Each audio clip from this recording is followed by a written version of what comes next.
11, the 11th verse. That's Surah al-Kahf, verse 29. Allah states, إِنَّا أَعْتَدْنَا لِلظَّالِمِينَ نَارًا. We have prepared a fire for the oppressors. أَحَاطَ بِهِمْ سُرَادِقُهَا. Suradiq is basically a wall of fire that surrounds them. So the Quran is saying that a wall of fire will surround these oppressive ones. وَإِنْ يَسْتَغِيثُوا, when they call out for help, I'm thirsty. Because when you're surrounded by fire, what happens to you? You get thirsty. وَإِنْ يَسْتَغِيثُوا, when they ask for help, help is brought to them. يُغَاثُوا. But with what kind of water? بِمَاءٍ كَالْمُهْلِ, water that's boiling. يَشْوِي الْوُجُوهِ, it fries the faces. This is Quran. بِئْسَ الشَّرَابُ وَسَاءَتْ مُرْتَفَقًا. In one hadith or one tafsir, it states that muhl is not even boiling water. It's something that's melted like copper and lead. You know copper, when you melt it, that's the muhl that they'll be given to drink. Nastajiru billah. And then another tafsir states that it is an oil that burns. You know, oil gets hotter than water, right? If you've cooked, you know that. Water, when it reaches boiling point, it evaporates. But oil gets hotter. This is a type of oil that's boiling that they will be given to drink. This is the 11th verse. 12th verse. Surah al-Anbiya, verse 100. One of the punishments of hell is the frightening noise of hell. So Allah states in Surah al-Anbiya, verse 100, لَهُمْ فِيهَا زَفِيرٌ وَهُمْ فِيهَا لَا يَسْمَعُونَ. There will be a Zafir in hell. What's Zafir? The word Zafir has two meanings. One meaning is that yelling that accompanies dying. Have you seen, like in a movie, somebody's dying, that last cry? When they're dying, this is called Zafir. When you're to the point, to the edge where you're about to die and you're yelling, that's called Zafir. So in hell, what common sound do the people of hell listen to? Zafir. Now this is psychologically tormenting, because imagine if you're in a room and you're hearing these types of yells day and night, these types of cries day and night. It's really psychologically tormenting. Another meaning to Zafir is that cry that a donkey makes. You know the donkey, when it makes that cry? When it starts it, that's called Zafir. So they hear that in hell. And basically these cries are the cries of the inhabitants of hell. They cry out of sorrow, out of sadness. And this includes the demons and the devils in hell.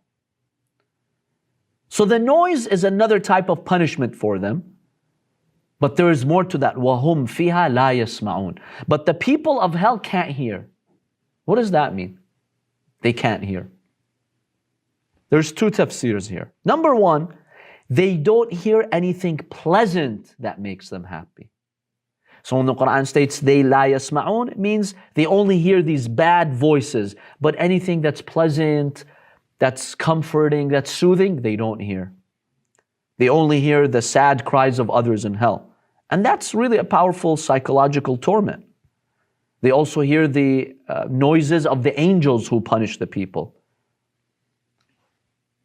The second tafsir says no, they are put in enclosed caskets such that they don't hear anything anymore.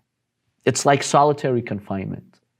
You know, in prison when they put somebody by himself so he doesn't hear any noises, that in itself is torture because you feel like you're by yourself. But when you hear others around you, that kind of gives you consolation. Titsalla, right? But when you're by yourself, that's very difficult. So one of the tafsirs is sometimes the people of hell will be denied even hearing anything. And that's a great punishment. I've heard from someone who talked about the torture in one of the prisons that he was subjected to.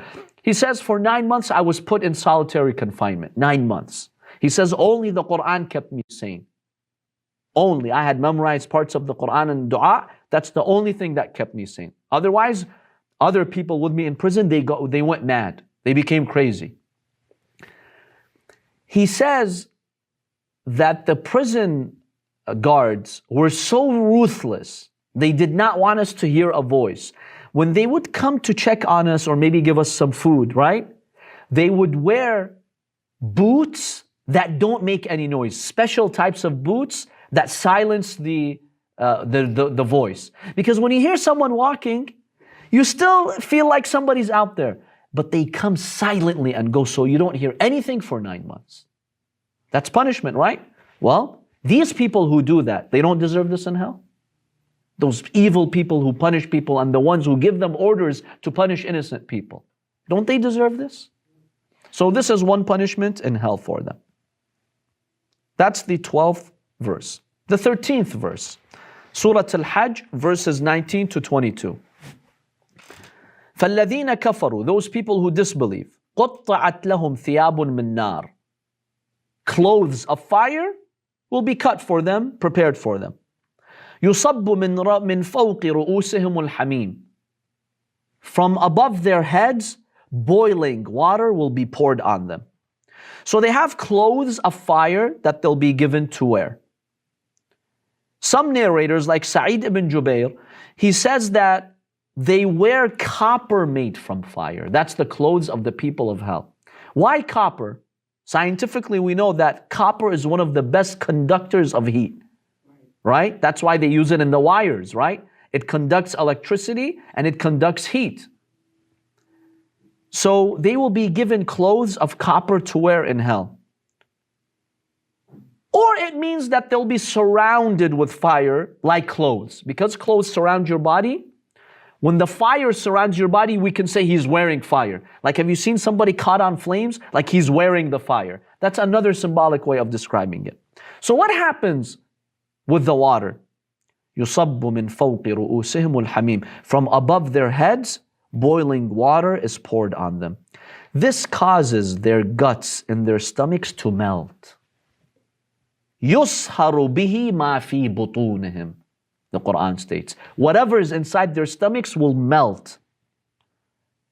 وَالْجُلُودِ, and their skins will fall due to the boiling water inside them. So this boiling water basically penetrates from their heads to their stomachs. Is that enough or more? More.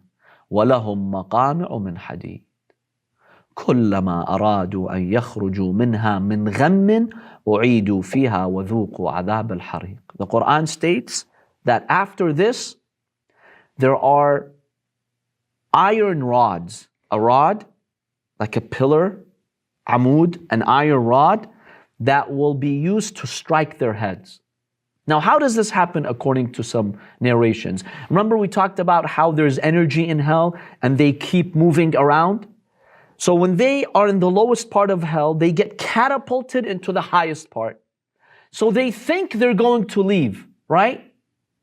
Then suddenly an iron rod comes and strikes them on their head and takes them back to the lowest part of hell. You know how heavy that iron rod is that's used to hit them? In one hadith that Abu Sa'id al-Khudari narrates from the Prophet ﷺ, he states, لَوْ وُضَعَ مَقْمَعٌ مِّنْ حَدِيدٍ فِي الْأَرْضِ, if one of those iron rods is put on earth, ثُمَّ اجْتَمَعَ عَلَيْهِ الثَّقَلَانِ, and all the people and the jinn, they gather to raise it, to lift it, they cannot. La ilaha illallah. Can you imagine the heaviness of this iron rod? The Prophet says, if all the people of the earth, they gather to carry this iron rod, they can't. That's how heavy it is. So when they're about to think they're going to leave hell, they're struck with that iron rod, it takes them back into the lowest part of hell. Nastajiru billah. Nastajiru billah. And this keeps on going. They get catapulted from the lowest part to the highest part. Then they plunge after being struck with the iron. Then again and again and again and again. Nastajiru billah. Hell is not something that we can take lightly.